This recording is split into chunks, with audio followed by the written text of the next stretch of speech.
Hurricane Maria made landfall in Puerto Rico on September 20th, 2017 as a strong Category 4 hurricane with peak wind gusts of over 140 miles per hour near the ground surface. The steep topography of Puerto Rico resulted in significantly higher wind speeds at some locations, particularly along the ridges of hills and mountains, where power transmission and communications towers are commonly located. As Hurricane Maria made landfall, electrical power and telecommunications were knocked out for almost the entire island, making communication very difficult during the emergency response phase of the event and long afterwards.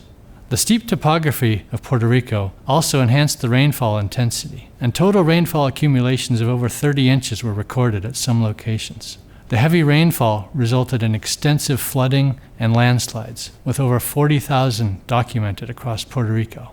Landslides and flooding washed out roads and bridges, disrupting transportation networks that were further clogged by fallen trees and other debris, and introducing major challenges for those seeking shelter and medical care during the event. Hospitals and shelters were also heavily impacted, including damage to roofing systems, windows, doors, and rooftop equipment. The damage to building envelopes allowed extensive rainwater intrusion, causing damage to interior contents and equipment and requiring relocation of building occupants. The official death toll for the event was nearly 3,000 people, based on an excess mortality estimate, which includes deaths directly caused by the hurricane, as well as indirect deaths, such as those who were unable to access medical care following the event. To better understand how buildings and infrastructure failed in Hurricane Maria and how we can prevent such failures in the future across the U.S., NIST launched a multi-year investigation in 2018 that is nearing completion. The goal of this effort is to learn lessons from the failures that occurred and to make recommendations for improvements to building codes, standards, and practices that will make communities more resilient to hurricanes and other hazards, not just in Puerto Rico, but across the United States. The purpose of today's presentation is to provide an overview of the NIST Hurricane Maria program, highlighting significant milestones over the timeline of the investigation, and to share selected results from our data collection and analysis, along with preliminary findings. Maria Dillard and I will take turns presenting on these topics, and we will conclude by discussing some areas where we anticipate our recommendations will have an impact on codes, standards, and practices as we look forward to the release of our reports and recommendations in 2026. I'll start with a brief overview of the NIST Hurricane Maria program.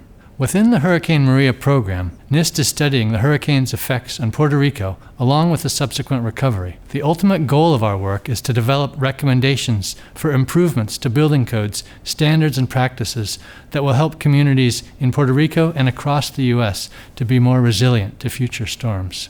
Our work within the Hurricane Maria program is being conducted under two different statutory authorities. One component of our work is a technical investigation under the National Construction Safety Team Act. This act was signed into law in 2002, shortly after the collapse of the World Trade Center towers, and it authorizes NIST to establish investigative teams to assess building performance and emergency response and evacuation procedures in the wake of any building failure that has resulted in substantial loss of life or that posed significant potential of substantial loss of life. Through the NCST Act, NIST is charged with making buildings safer in the U.S. by conducting independent and unbiased investigations and advocating for any necessary improvements to codes, standards, and practices. The NIST director established the National Construction Safety Team for Hurricane Maria in February 2018. Complementary to the NCST investigation, NIST is conducting parallel research on post-hurricane windstorm recovery under the National Windstorm Impact Reduction Program, or NWIRP. The National Windstorm Impact Reduction Act designates NIST as lead agency for NWIRP and gives NIST responsibility for carrying out research and development to improve model building codes, voluntary standards, and best practices for the design, construction, and retrofit of buildings, structures, and lifelines, with the purpose of achieving measurable reductions in the losses of life and property from windstorms.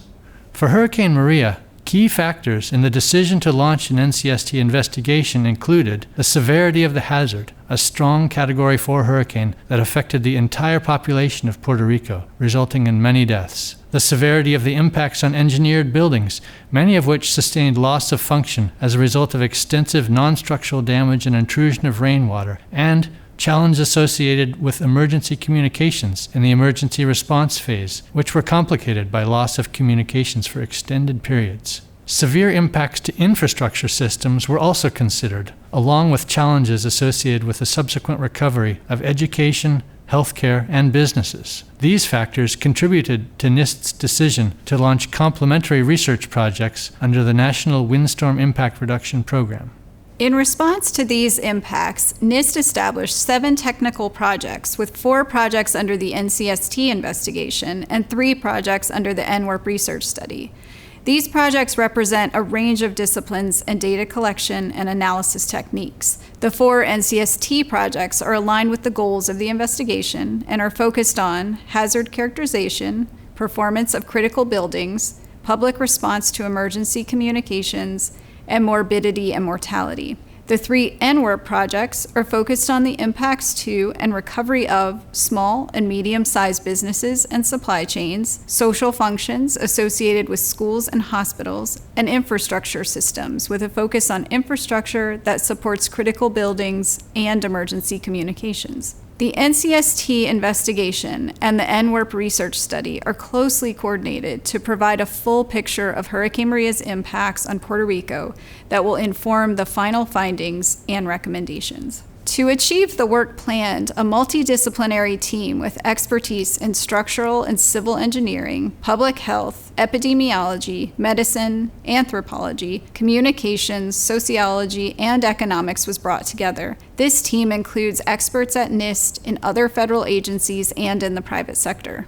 To provide the additional specialized expertise needed by the NCST and NWRP projects, the team established 5 contracts with carefully selected teams of outside experts, which are listed here. These include contracts with Applied Research Associates for wind field modeling, University of Florida for wind tunnel testing and field measurements of winds, Stantec Consulting for evaluation of critical building performance, the Horsley Witten Group, in collaboration with Albizu University for social science data collection, the George Washington University, in collaboration with the University of Puerto Rico for the assessment of morbidity and mortality. In addition to their specific technical expertise, several of these contractor teams have also provided Spanish language fluency and a local presence in Puerto Rico that have been critical in carrying out this work, especially during the pandemic. From the beginning of the program, extensive effort has been placed on stakeholder outreach and engagement. To get the most accurate information possible, the NIST team is engaging with federal departments and agencies, Puerto Rico government agencies and organizations. In addition to these external stakeholders, internal coordination and collaboration at NIST has also been critical in carrying out that work, both within the engineering laboratory and across other operating units at NIST. The NCST Act provides NIST with a few unique authorities and a federal advisory committee made up of national experts in related fields. This group advises NIST on investigations under the NCST Act and reports annually to Congress with an evaluation of NCST activities and an assessment of the implementation of recommendations from prior investigations. NIST has a long history of studying disasters and failures of all kinds, spanning more than 55 years. NIST has completed 3 investigations under the NCST authority and is actively conducting 2 investigations under the same authority at this time. One on the impacts of Hurricane Maria on Puerto Rico, and the other on the partial collapse of Champlain Towers South. Next, we'll share some highlights of our team's progress over the timeline of the investigation. This timeline provides a high-level summary of key milestones for the Hurricane Maria program since the hurricane made landfall in 2017. Accomplishments by the team are shown with black font, and external events that impacted our work are in red. In September of 2017, Hurricane Maria made landfall in Puerto Rico, and NIST deployed a team to conduct preliminary reconnaissance in December. In February of 2018, the NIST director established the team to launch the Hurricane Maria NCST investigation. the team developed investigation plans and presented them to the NCST Advisory Committee that spring. In the summer, the team completed additional reconnaissance in Puerto Rico, which supported the selection of 4 study regions of common focus to facilitate coordination across projects. In the spring of 2019, contracts were awarded to Applied Research Associates for wind field modeling and to the University of Florida for wind tunnel testing. That summer, an initial wind field model for Hurricane Maria was developed that included consideration of topographic speed-up effects. In the fall, team members met with stakeholders in Puerto Rico to share investigation plans and coordinate data collection activities. The year ended with the start of an earthquake sequence that would continue to impact Puerto Rico through January of the following year. In 2020, 3 major data collection contracts for data collection in Puerto Rico were awarded to Horsley Witten, Stantec Consulting, and George Washington University. Unfortunately, data collection was immediately impacted by the start of the COVID-19 lockdown and subsequent restrictions. That fall, we were able to install anemometers at multiple heights on 3 cell towers in Yabucoa and began long-term measurements of topographic effects on winds. In 2021, we published a progress report, completed drone photogrammetry of 2 hospitals to support the development of wind tunnel models, and completed wind tunnel testing of topographic models of selected regions in Puerto Rico. In July of 2021, we completed interviews of 35 emergency communications information providers. In 2022, the team completed several significant data collection activities, including surveys of more than 450 businesses, wind tunnel testing of 2 selected hospitals, surveys of more than 1,500 households, and interviews of 60 households for the Emergency Communications Project, and interviews of more than 400 next of kin of deceased for the Mortality Project. In September, Hurricane Fiona made landfall in Puerto Rico, causing widespread flooding and prolonged power outages across Puerto Rico. In 2023, we completed all of the remaining data collection for the NCST investigation projects and shifted into analysis of these data. Data collection completed in 2023 includes an integrated mortality database, interviews of 30 hospital staff on hospital functions for mortality assessment, surveys of 16 hospitals and more than 300 schools on recovery of social functions, 30 shipping and transport interviews, and detailed evaluation of 5 hospitals and 5 shelter facilities. In 2024, we received a number of deliverables from contractors, including reports on wind field models, wind tunnel testing, wind measurements, emergency communications, and recovery of business, and published the wind field model dataset. In August, Tropical Storm Ernesto impacted Puerto Rico. Finally, in November, we completed all remaining NWRP data collection. In 2025, the team shifted its focus once more, this time to finalizing analysis, refining findings across projects, and report writing. In June, we completed the evaluation of building wind loads from the integration of the wind field model with wind tunnel data. We also completed CFD simulations on effects of topography and forest canopy on winds. In July, we reached a significant milestone as the project reports began the review process. In September, we will be presenting an update to our advisory committee, and in 2026, we anticipate the release of investigation results. Next, we will share some selected results from the data collection and analysis by our team. It's important to acknowledge that the results we're presenting today are preliminary and are subject to change on further review. When the review process is completed, our team's findings and recommendations will be published in NIST reports. This slide summarizes data collection activities across the 4 NCST investigation projects. Data collection for the NCST projects was completed in September 2023, and since then, the team has been focused on analyzing the data. A number of these data collection activities were highlighted in the investigation timeline previously, and selected results are presented on subsequent slides. The icons for each project shown here are used to represent the source of the data on subsequent slides, with blue color coding for the NCST projects. This slide summarizes data collection activities across the 3 NWRP research projects. Data collection for the NWRP projects was completed in November of 2024. When presenting data collection and analysis results on subsequent slides, the icons for each project shown here are used to represent the source of the data with green color coding for NWRP projects. This slide presents geospatial datasets compiled by the Hazard Characterization Project team to characterize the hazards associated with Hurricane Maria and the severity of those hazards across Puerto Rico. The map in the upper left shows estimated peak gust wind speeds, including topographic effects from the hurricane wind field model. This model was best fit to available surface-level meteorological measurements, and it provides time histories of wind speed and direction across Puerto Rico. While peak gust wind speeds over flat terrain reached as high as 140 miles per hour, peak gust wind speeds exceeding 200 miles per hour are evident in some mountainous locations as a result of topographic speed-up effects. The map in the upper right shows the landslide density across Puerto Rico, calculated from landslide location data collected by the U.S. Geological Survey. The map in the lower left shows storm total rainfall estimated by NIST from available rain gauge data using a Gaussian process model. The highest rainfall totals are approximately 30 inches and are associated with regions of mountainous topography in Puerto Rico. The map in the lower right shows the estimated maximum flood depth from modeling at Bristol University using time-dependent rainfall inputs provided by NIST. The hazard datasets shown here provided critical inputs for other projects to understand the location-specific hazard exposure across Puerto Rico. To understand the hazard exposure for households, businesses, schools, and hospitals, our team used geospatial analysis to develop the appropriate hazard severity data for the locations of survey respondents. By representing the hazard exposure at the sites of the survey respondents, we were able to compare the severity of Hurricane Maria hazards to expectations of risk for the same hazards and to evaluate the impact of the hazard severity on aspects of recovery.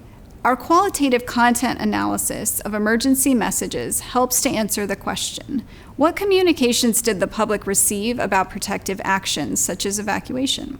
Using 4 sources of data, NOAA weather radio, press releases from the governor's office, newspaper articles, and tweets, this analysis examined information related to pre-storm messaging that took place with regard to protective actions such as sheltering. The team collected 135 NOAA weather radio messages distributed in advance of Hurricane Maria. 87 of these messages contained sections on precautionary or preparedness actions, and the frequency of phrases in those sections was assessed. The word cloud on the right gives a sense of the frequently utilized phrases, while examples given on the left identify preparedness instructions of interest for protective action. Move to higher ground, charge cell phones, follow evacuation orders, and prepare emergency supply kit represent top preparedness instructions distributed to the public. Note that evacuation order and voluntary evacuation were mentioned 51 and 21 times respectively out of the 87 messages analyzed. This is notable considering that transmission of these orders is the primary responsibility of local jurisdictions.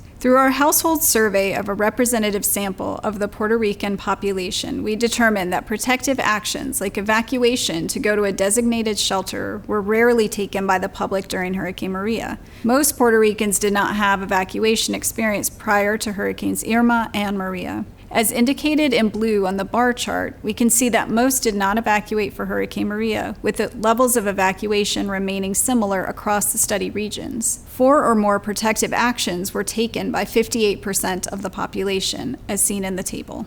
Interviews and surveys with hospital, school, and shelter personnel provided insight into preparedness actions taken ahead of Hurricane Maria. When we look at protective action and preparedness of hospitals, schools, and shelters, we found, of the hospitals interviewed for the Critical Buildings Project, all 5 hospitals studied deployed storm shutters and cleared roof drains. 4 of the 5 hospitals also anchored rooftop equipment, and 3 of the hospitals placed sandbags for flood protection. For the Morbidity and Mortality Project, researchers found that all 6 hospitals included in the Hospital Functionality Assessment had developed emergency plans ahead of the 2017 hurricane season. Despite this preparation and previous acknowledgement of the problem in a prior storm, 2 of the hospitals reported electric power generator capacity could not sufficiently meet the needs of their facilities. Additionally, training and preparedness varied across the hospitals. From the Recovery of Social Function Project survey results, we find that 82% of schools sampled had an emergency plan in place for natural hazard events. Over 60% of these reported that implementation of this plan was good or very good. Every hospital sampled for this project reported that they had an emergency plan in place, and 90% of them also assessed the implementation of these plans to be good or very good.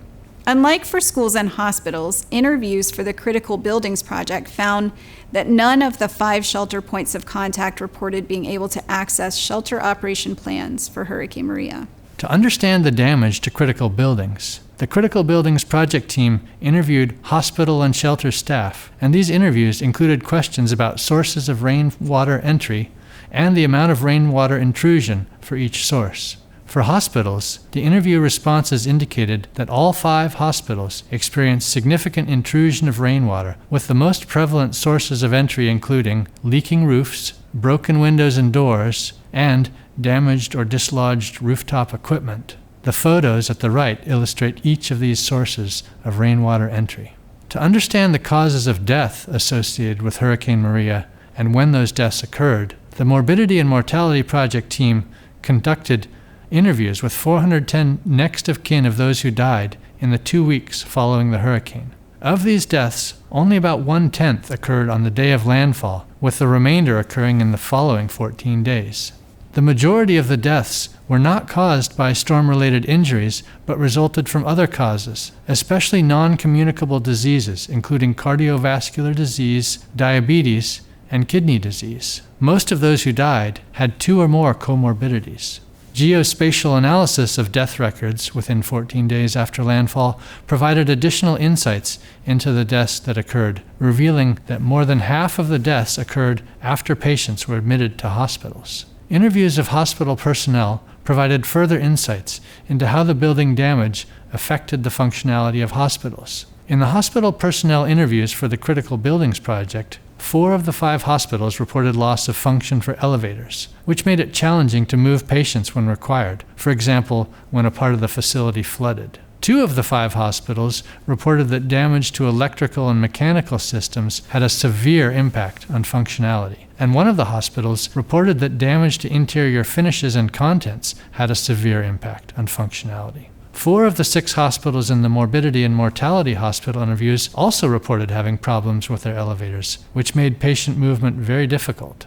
Water intrusion was one of the reported causes of the elevator failures that occurred, as indicated here for Hospital H10, where breakage of a door on the roof allowed water to enter the hospital, leading to flooding of the elevator machine room, which caused the elevators to stop working. The H10 code here is a unique identifier used to avoid identification of the facility name. Similar codes are used for hospitals and schools on subsequent slides, and those codes are distinct across projects. To contextualize the survey and interview data collected on hospital access, network analysis was used to understand disruption of the transportation network. Using databases of road networks and of Hurricane Maria-related transportation events, such as landslides and fallen power lines, provided by the Puerto Rico Department of Transportation and other public works, an inaccessibility index was computed for hospitals. The index was calculated based on estimated minimum travel time to hospitals with assumed travel speeds for each road segment and ideal conditions with no traffic congestion. Hospital access is equated with connectivity to hospitals for the modeling. It is assumed that 0% of roads were disrupted before Hurricane Maria. In this case, poor hospital access is an inaccessibility index value greater than 1. An index of 1 is a travel time of 1 hour under ideal conditions. Based on the incidents following Hurricane Maria, we have removed the links or road segments on which incidents occurred. This results in the disrupted road network shown in the upper left figure, which has 30% fewer links than it did before Hurricane Maria. We then recomputed the hospital inaccessibility index in the upper right figure. The vast regions in black are those in which it is not possible to compute an index, as there is no viable path to a hospital. Population-wise, this represents very nearly half of the the population at 51%. Putting this group together with those with poor access, 2.7%, we have 54% lacking adequate access to a hospital. In the figures at the bottom, we show the same, but for a time approximately 1 month after Hurricane Maria. At this point in time, 20% of the road segments are disrupted. You will likely note that the region that was completely disconnected has visibly decreased, but not altogether disappeared. 1 month out, those with poor to no access is now 16%.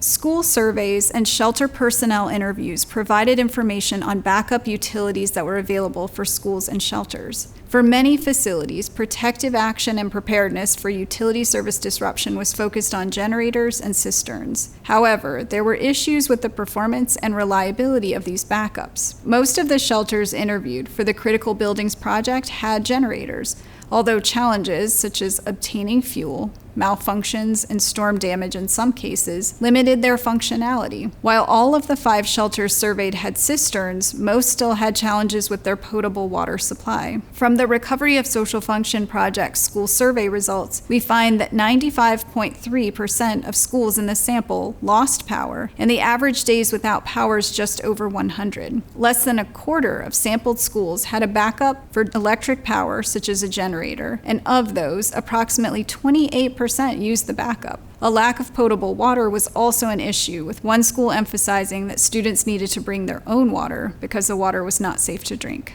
Interviews with facility managers and engineers, as well as hospital personnel, provided data on the backup utilities available for maintaining hospital function during and following Hurricane Maria. From the hospital interviews for the Critical Buildings Project, we determined that all 5 hospitals reported the loss of electric power as having had a severe impact on hospital functionality. The interview with the 5th hospital highlights some of the impacts, with staff noting that the generators are only able to power the lighting circuits and some small air conditioners located in certain offices, as they lack the capacity to power the hospital's air conditioning systems or operate the elevators, leaving the hospital without vertical movement. From the hospital personnel interviews conducted at 6 hospitals as part of the Morbidity and Mortality Project, we learned that 2 of the 6 hospitals had insufficient power generation capacity that adversely affected air conditioning systems, exposing patients and staff to high heat and humidity. For Hospital H-4, there was concern about the failure of generators due to operating longer than anticipated. On the other hand, the other 4 hospitals managed to maintain the function of their electric power systems throughout Hurricane Maria's landfall and the 2 subsequent weeks, with only temporary interruption. In the Recovery of Social Functions survey of hospitals, 100% had power backups available prior to Hurricane Maria, and 87.5% were able to use these power backup redundancies. In one case, Hospital H-154 described that water damage from flooding impacted their power backup and caused loss of electricity. Now we will share some of our preliminary findings. Access to pre-storm messaging from multiple sources and by way of multiple channels contributed to broad public understanding of the anticipated and immediate hazards associated with Hurricane Maria. Sample weighting has been used with select variables from the survey data to allow for the contextualization of our findings to the whole population of Puerto Rico. 3 sources for hurricane risks and protective action instruction information were reported as the most commonly used and also the most trustworthy by more than 67% of the population: the National Hurricane Center and National Weather Service. Authoritative scientific information provided the basis for subsequent messaging and instructions on protective actions. Local broadcasters. Additional customization of messages contributed to the public's understanding of anticipated severity of the storm's impacts. Finally, Puerto Rico Emergency Management Agency was responsible for evacuation messaging. In the heat map, the darker gray color represents the source of information selected most commonly, and the column position represents the most trusted. Trustworthiness is measured on a 5-point scale, with 5 being the most trustworthy. The heat map graphic combines respondents' selected sources of information about hurricane risks and protective action instructions with their rating of how trustworthy these sources are believed to be. A significant portion of the Puerto Rican public, 84% of adults, had experience with previous hurricanes and was largely familiar with the threats. Failure of weather measurement systems posed significant challenges in quantifying the hazard exposure across Puerto Rico during Hurricane Maria. both in the emergency response phase and in post-storm assessments. 15 of 22 weather stations failed to measure the maximum wind speeds during Hurricane Maria. Of the 7 that did capture the highest speeds, 4 eventually failed, leaving only 3 that were fully functional throughout the hurricane. The Doppler weather radar was destroyed by high winds, as shown in the photo on this slide. Many rain gauges also failed during the hurricane, including 25 of 48 USGS gauges. Some of the rain gauges that continued recording experienced measurement challenges, and a few extreme rainfall measurements were rejected as invalid after review by the National Weather Service and USGS. In this investigation, modeling was used to interpolate winds and rainfall from the available measurements that were deemed reliable. However, the limited set of measurements results in increased uncertainty in the model results and increases the likelihood that some of the highest hazard intensities were not captured. Based on analysis of reliable rain gauge measurements, the rainfall experienced during Hurricane Maria was found to be extreme from a historical perspective. Mean recurrence intervals, which represent the average amount of time between events of a particular severity, were found to be greater than 700 years for the storm total rainfall and greater than 1,000 years for rainfall accumulations over shorter durations of 1 hour or less. Puerto Rico's mountainous topography had a significant influence on the spatial distribution and intensity of the rainfall accumulation. For hourly and 15-minute rainfall intensities, the mean recurrence intervals exceeding 1,000 years were concentrated in a relatively small region in the vicinity of the El Yunque tropical rainforest. For most of Puerto Rico, the storm total rainfall was more extreme from a historical perspective than the rainfall intensity over shorter durations of 1 hour or less. Puerto Rico's mountainous topography led to significantly increased wind speeds at some locations, resulting in substantially increased wind loads on buildings, communication towers, and other structures relative to winds over flat terrain. For Hospital Bella Vista in Mayagüez, wind tunnel testing of a topographic model indicated topographic speedup by as much as 36% at the hospital site. This speedup corresponds to an increase of more than 80% in the resulting pressures and forces on the building elements. At the site of the Doppler weather radar that I mentioned earlier, which was destroyed during the hurricane, estimated wind gusts reached as high as 178 miles per hour, which is 48% greater than the estimated peak gust speed of 120 miles per hour over flat terrain. Analysis of satellite-based LiDAR data from before and after Hurricane Maria showed that hurricane winds caused extensive damage to trees, especially along mountain ridges, where topographic effects were significant. This tree damage is evident in the before and after photos shown here at the site of a telecommunications tower that collapsed during the hurricane.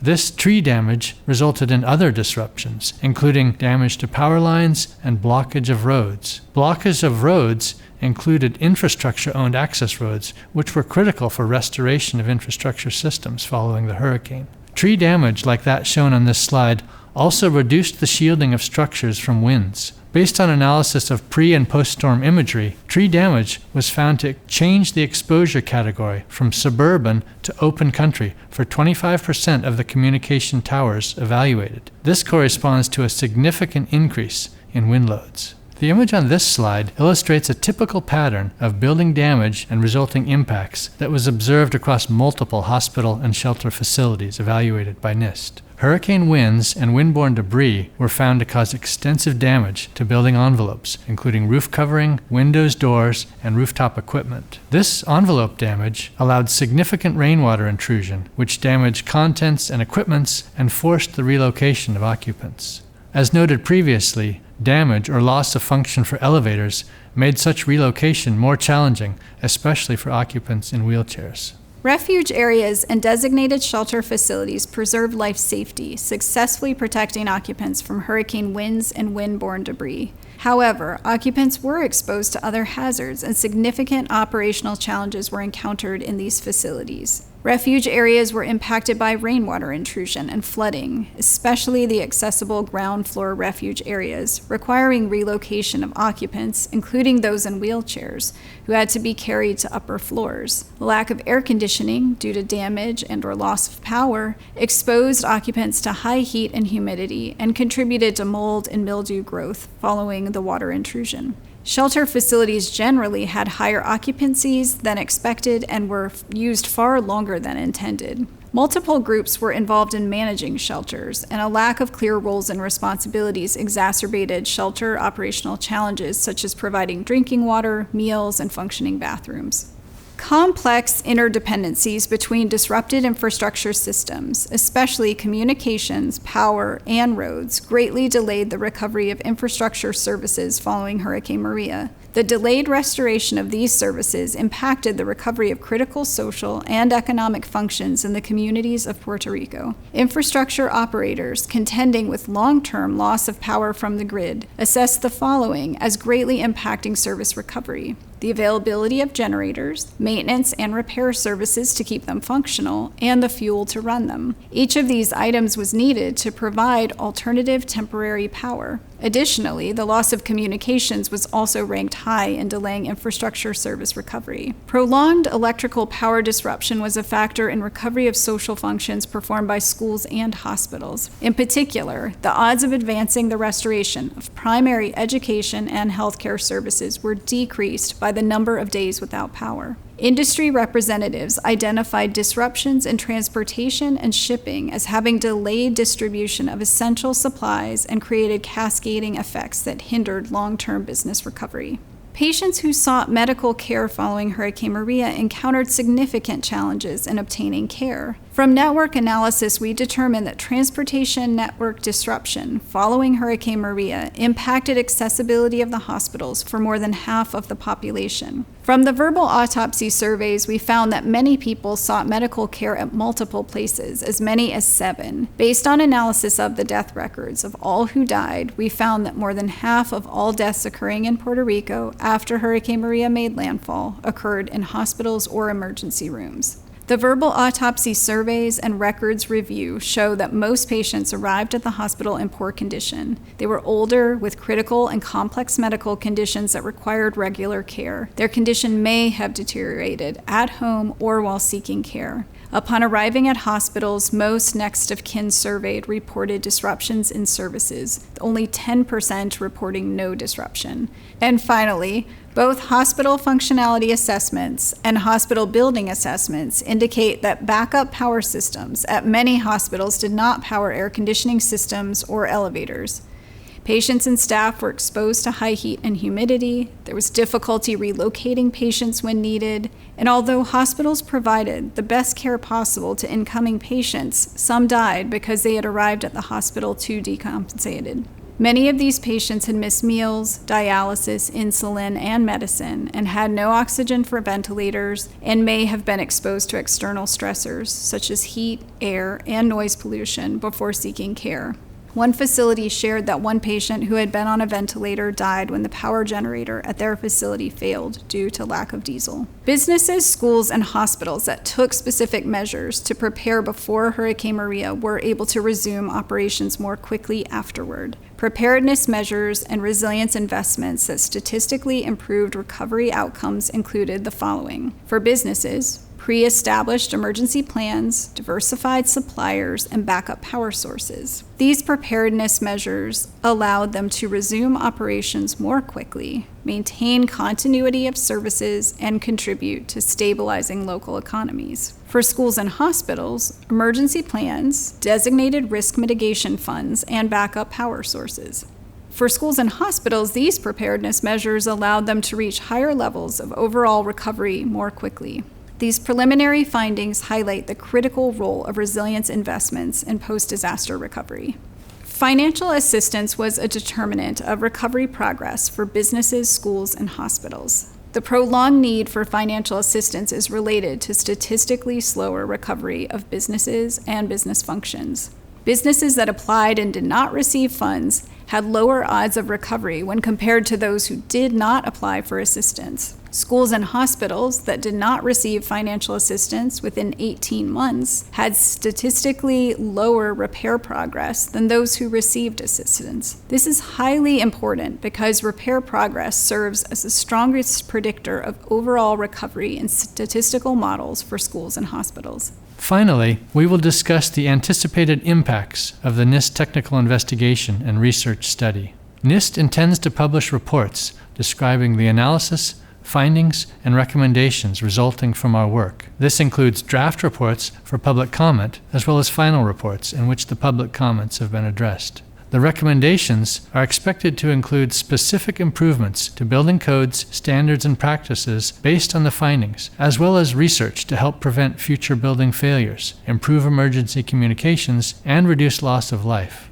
Through the NCST Act, NIST has a statutory responsibility to promote the implementation of recommendations from its NCST investigations. Through the development and promotion of measurements, standards, and technology, NIST is committed to making buildings, infrastructure, and communities more resilient to hurricanes and other hazard events in Puerto Rico and across the United States. Recommendations from the Hurricane Maria program are anticipated to result in improvements in the following areas: robust measurement systems for wind, rainfall, and flooding during extreme events to inform design criteria for future events, standard provisions to account for topographic effects on wind loads for the design of buildings and other structures, design standards for storm shelters and selection criteria for best available refuge areas, performance-based design criteria and methods for hospitals and other critical facilities to enable continued operation during and after hurricane events. These performance-based criteria and methods are anticipated to include consideration of enhanced design and detailing of building enclosures to resist intrusion of wind-driven rain, and standby generators for continued operation of elevators and air conditioning systems. Recommendations are also anticipated to address guidance on recording post-event incidents impacting networked infrastructure systems for prioritization of recovery activities and standards for attribution of disaster-related deaths.